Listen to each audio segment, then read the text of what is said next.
Hello guys, जैसे कि आप लोग जानते हैं भूल भुलैया के चर्चे हर तरफ हो रहे हैं क्योंकि दिवाली पे रिलीज़ होने वाली है भूल भुलैया 3, जिसका सबको बहुत ज़्यादा वेट है। अगर मैं आपको बताऊं कि इसमें दिखाई जाने वाली दो मोंजुलिकाएं असली मोंजुलिका नहीं बल्कि What? असली मोंजुलिका तो है तृप्ति डिमरी का Oh करेक्टर, my जिसको god. अभी ट्रेलर में रिवील नहीं किया गया, इसलिए हमें उसका नाम भी नहीं पता, इसलिए हम उसे तृप्ति ही बोल के बुलाएंगे। तो यहाँ पे दिखाते हैं कि रूप बाबा को बुलाया गया है राजा की बेटी का इलाज करने के लिए, और वो बेटी है तृप्ति डिमरी।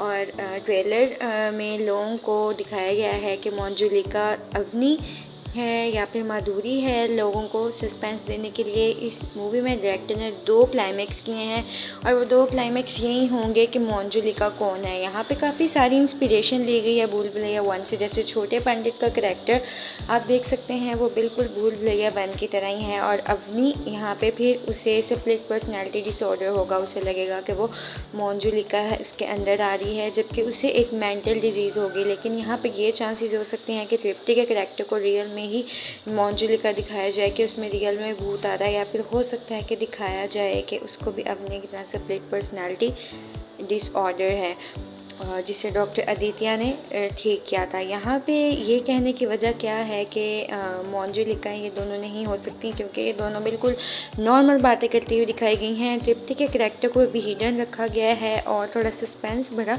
दिखाया गया है। यहाँ पे रूप बाबा तृप्ति को ठीक करने के लिए 2 मंजुलिका यानी कि विद्या का और माधुरी का हेल्प लेगा असली मंजुलिका को रिवील करने के लिए, ताकि फिर वो इसका इलाज कर सके। यहाँ हमने देखा है बात करते हुए विद्या को हीरो से।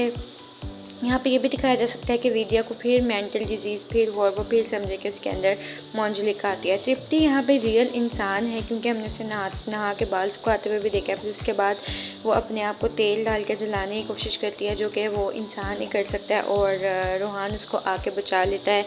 ये भी काफ़ी वियर्ड सा सीन लगा हमें, और इसलिए ज़्यादा चांसेस ये हैं कि इसे सेपरेट पर्सनैलिटी डिसऑर्डर ना हो। उसके बाद हम देख सकते हैं एक लड़कियों के लिए डांस करते हुए दिखाया गया है, वो भी तृप्ति ही है।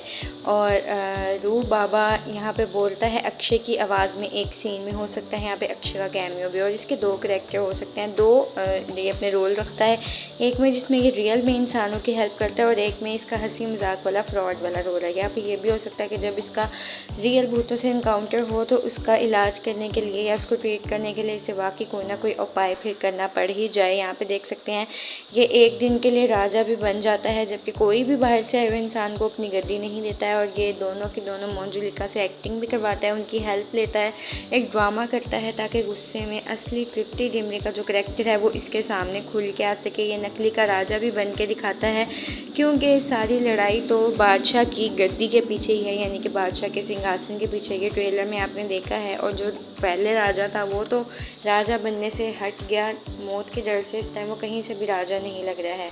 तो तृप्ति और विद्या यहाँ पे बड़े इंटरेस्टिंग करैक्टर में नज़र आएंगे, और यहाँ पे थोड़े डरावने सीन्स दिखाए गए हैं, हॉरर सीन, जिसमें विद्या माधुरी को ऊपर लेके जा रही है और माधुरी कार्तिक से बात कर रही है, लेकिन ये नॉर्मल इंसानों की तरह बिहेव करती हुई नज़र आ रही है, जिससे हमें पता लगता है कि ये दोनों सिर्फ कार्तिक के प्लान का हिस्सा हैं तृप्ति के अजीब से करैक्टर को बाहर निकालने के लिए। सबसे अजीब बात यह है कि कोई भी नॉर्मल इंसान अपने आप को ऐसे हंसते हुए जलाने की कोशिश नहीं करता।